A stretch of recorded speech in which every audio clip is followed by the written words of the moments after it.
guys. Peter has got a client coming up in a couple of days and he wanted to try out a new lighting setup and just kind of like pre-rehearse it so when the client comes in he can just get straight to it. And he was like, well, Beck, would you mind stepping in? And we did that, and then we were like, hey, why don't we actually just do a photo shoot? And then we started doing that and we're like, hey, why don't we record this for YouTube? So here is us doing our impromptu shoot.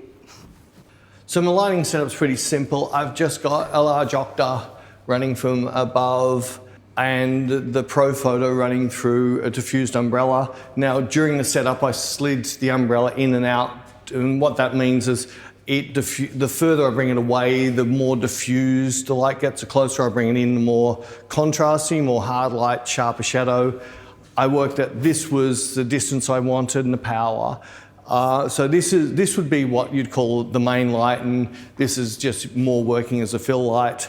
I've set this off center to Beck because I wanted the light to fall off across her face, and I've also used the fill of this to go onto the back wall and light the back wall. I can quickly show you this is pretty much the first shoot that I did, and that's without the translucent umbrella going off. Then there's a frame where I got the translucent going off. You'll see there's quite a big difference to what happened by bringing that in as the key. Then just threw into my black and white. Because I was just using Beck as a dummy. Call a spade a spade. Call a spade a spade. We just stuck her into anything because the shoot we've got to do, she's wearing something black and we need some skin, so we put her in that. By the time we decided this is really cool, let's do a shoot, we decided that looked pretty yuck. And then we just quickly changed to something we use all the time. And we didn't change any of the lighting. So we've done a few shoots, so we just thought we'd carry on a little bit further and try and get the hero shot, and you can get to see us work with this. The camera, I've got the Hasselblad. I'm on my normal studio settings, which is f8 160th of a second at 100 ISO. I've got my 80mm on, which works out to be about a 63mm, I think, in DSLR terms. Because some people have asked, I've actually mic'd Beck. So Beck is now Mike. Hello, Mike, how are you? Hello. Yeah, very quickly, what I've done, I've got some clarity on there, some shadow fill on there, a down curve, and I'm on green channel. Only difference is we don't have music now. Yeah, the only downside is when I shoot with clients and with Beck and that, we normally have music on, and yeah, we've been suggested, why don't you just get royalty-free music? Well, listening to a song that you've never heard before is not going to give you any emotion, so it just doesn't work. I'm deciding on my crop, and I don't want to shoot the full length right to the ground, so I'm happy to crop off. If she's got both legs hanging, I'll most likely crop it off a little bit below her knees, but once she's putting one foot up a little bit on the thing, I'm trying to get that whole foot in right there. So when she's like that, I'm a crop. And this is to my eye too. I'm looking through the viewfinder with everything I do, and as you would have heard me say before, I crop in camera to where I want it. Now, with these shots, I might just pull a little bit off the top of the shot. But I might just also, if I slip back a tiny bit, I can actually get both feet in. And then if I really decide I don't want her foot in it, I can always crop that off later. Not that. On a commercial shoot, I'd most likely work more this way, where I will shoot a little bit wider to crop to the client's needs. But on my shoot, if we just, from where we are here, I'm 100% certain that this is a length that I would want to be using the picture. Yeah, that's cool. That's really cool. That's really cool. And as Beck and I were talking a little bit before, because you got to remember, how many thousands of shoots would have you done in your life now? Oh my God, I don't know. So sometimes it's hard to get something new and fresh and to pop. Yeah. And we were talking earlier, and I sort of realised that there is no magic word. There's no magic thing that I can... There's no secret. There's no secret. There's no special thing I can do. But what I've got to do is try and catch that 250th of a second, or this is 1/60th of a second now, that is just that perfect shot. And that's really your pretty. skill. Yeah, that's what I'm looking for. That's really pretty, that's really pretty. Cool, and Beck and I were talking about this a little bit earlier, sort of the whole story things. It's so much better that Beck sets a story in her head. You don't want any input to me what the story would be, would you? No. The only input you want is if I said, I want this stronger or tougher, yeah. You'll come up with your story of who you are, what you're doing. But like if someone gives me like some elaborate story about like, I don't know, like, oh, you're on a beach somewhere and like, I don't know, like, I don't like the beach. So like, why would you like put me on the beach? You're not going to get a good face because there's too many critters at the beach. Like, yeah. And I don't like sand. You're not going to relate to it. Yeah. And so instead, like, if you're just like, oh, think of your favorite place, like that is so much more valuable than someone like putting me in like a really specific story. Let me come up with my story. Just give me like a mood and I'll come up with a story myself. And if a photographer tries this out on themselves and think, all right, so if I want to feel something, so every photographer right now, if I say, think of your favorite place in the world and you're there right now doing what you want to be, see how that makes you feel. Yeah. So imagine you now being the model, now you're going to relax a lot more, you're not in this nice headspace, now you can start to work from there. Yeah, don't put the story on me. And don't give him Moby Dick.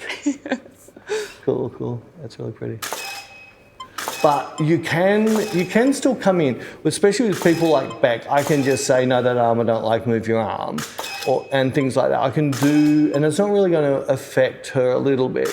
But if I said to her now, right, just cross your arms, that's going to change her. You can see there's an awkwardness in her face. How do you want me to cross them? Yeah, like, you can see straight away I've just killed any emotion in this shoot. And this is the most important thing. And both Beck and I get to read these comments all the time. You can't take a bad picture of Beck. Oh, yes, you can. Yeah. And plenty of people have. Yeah. Yeah, you've seen pictures and go, oh my God, that's horrible. I know. And I'm not talking about the photography. The photo is horrible. Yes. And and everybody can have a bad picture taken of them. That's really cool. That's really cool. But I have worked out that there is no secret. And I keep on trying to find the secret. And I thought, shoot quick, shoot slow, shoot some, take a break, shoot some, It really doesn't work because the shots that we've done so far today were on all different. Some were shot when we were shooting a bit quicker. Some were did a couple of shots, have a look, couple of shots, have a look. It didn't make any difference. No, it's just when I'm feeling it, I'm feeling it, and yeah, you'll just move a leg and something will click. Yeah. And it's that simple. To you to get that. And there's nothing I can say to make that happen. Cool. That's really cool. That's really cool. That's really pretty. Yeah, like now, Beck's just gone to a whole new level. Now that's nice. That's really nice. Yeah. I want that beautiful strength. It's more strong, powerful. Cool. That's better. That's much better. Cool. That's really nice. That's cool. So this channel that came up in my feed, and it was a female now photographer, used to be modelling, and she put up something on posing as a model, how to pose and things like that. I'll put a link in the description anyway, so you can check her out, give her some more hits. But she wasn't right or wrong with what she said. But the difference is she's obviously been modelling for, I would say, at least 4 or 5 years, very comfortable with herself. She was in a room on her own with a camera on her. It makes it 100 times easier to do everything. And she just went through everything for about 10, 15 minutes, and everything she did looked pretty cool. But when we get somebody who's in the studio who's not a model, they're not going to do that. And as soon as I say, if I change anything about Beck's posing, it's going to affect her. Because she didn't do it, I told her to do it. And this is a big thing, and this is why I don't like posing. I will change things to get an attitude. So the way Beck is sitting right now is a little bit strong. It's sort of a mixture between casual and strong. But if we got her to do something where her legs are stretched out, like There. So you can see instantly she's got a completely different look on her face.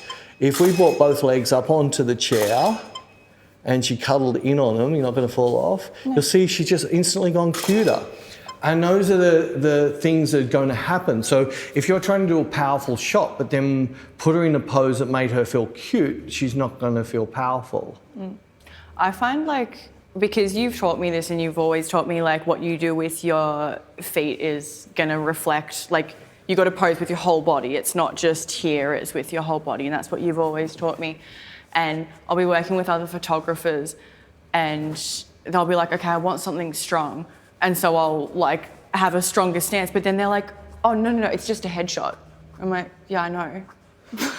I'm aware of that. And they're like, no, but it's fine. Like you don't, I'm just taking a photo here. I'm like, cool. I got the message. but if my body feels strong, my face will go strong. Like you're gonna get the strong face by me doing this. But anyway, that's just something that you've taught me that I carry on through my little. Yeah, at the end, there's lots of posing videos out there. I think those videos are better for things like portrait sittings with people who aren't models or don't want to be models, or for weddings and things like that, where all you're trying to do is get their shape changed so they're going to be happier with their shape. For sure. Especially female, they're looking at their shape more than their face. Of course.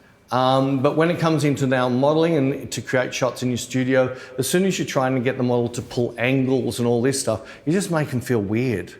Unless you get them to look away. Yeah, or you get them to look away, then your picture will look fine. But I'm an eye photographer and it's like my cheat. If I can't get a picture, anybody will know if I cheated on the shot. It's a look away shot because I couldn't get something in the eyes. So we hope you guys enjoyed that. It did turn into a little bit more of talking about posing and modelling, which we do have heaps of that stuff over on Inspire. There'll be a link down below if you want to go check that out. But if you want to stay on YouTube, I will put some other videos on the screen now.